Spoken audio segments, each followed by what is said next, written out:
안녕하세요, 사경원입니다. 자, 사회조사 분석사 2급 서스톤 척도에 대한 개념에 대해서 설명 올릴 거고요. 참고하는 도서는 제가 집필한 사회조사 분석사 2급 피해다평 혹은 조사반문론 파트가 될 것 같습니다.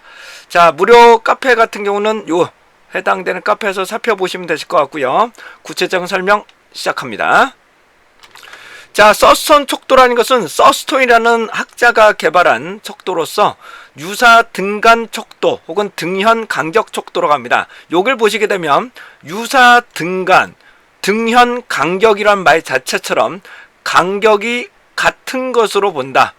유사한 등간격, 같은 간격으로 본다는 것이 서스톤 척도의 가장 핵심적인 내용입니다.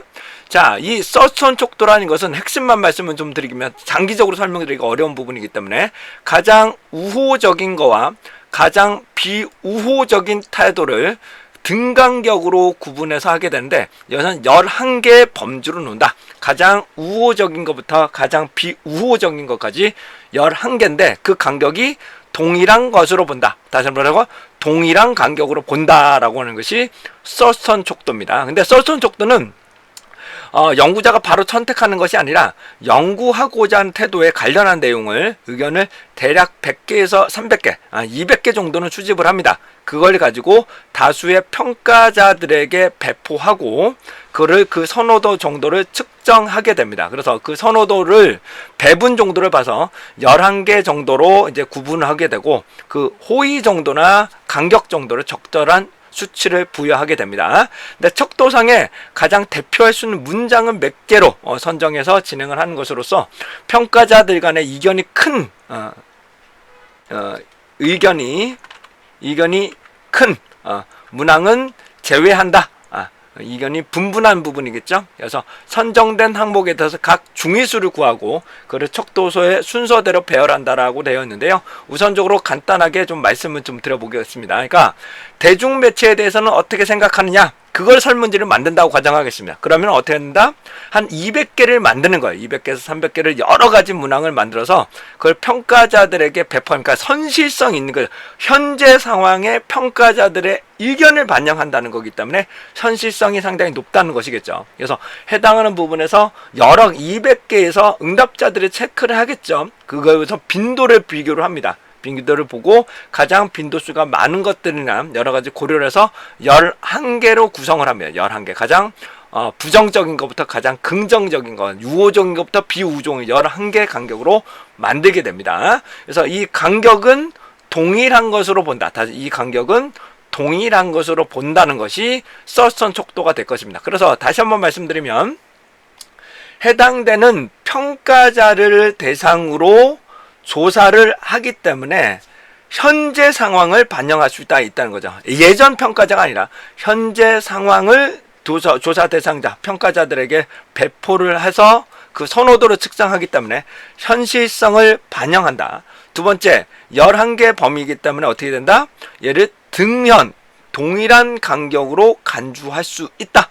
라는 것이 우선적으로 서스톤 척도의 강점이 될 수가 있습니다. 근데 이 서스톤 척도의 문제점을 말씀을 드리게 되면 100개에서 300개의 문항을 만들기가 너무 어려워요. 너무 많기 때문에 하나의 문항을 만들기 위해서 다시 대중매체에 대해서 어떻게 생각하십니까에 대해서 100개에서 300개를 만든 겁니다. 모든 대중매체는 전혀 필요 없다. 필요 없을 것이다. 필요가 그러니까 해당되는 대중의 매체는 나에게 적합하지 않다. 뭐 이런 식으로 해당 부분을 100개에서 300개의 문항을 만들어야 되기 때문에 상당히 많은 노력이 많이 필요한 부분이 있고요. 그 다음에 이 다수의 평가자들에게 선정한다는 것 자체도 어렵고요. 평가자의 대표성도 문제점이 될 수 있고 편견이 들어갈 수 있다는 것들도 문제점이 될 수가 있겠죠.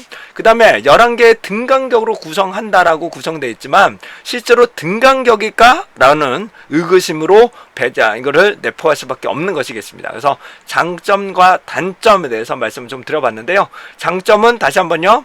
등형 간격, 등간격으로 볼 수 있다.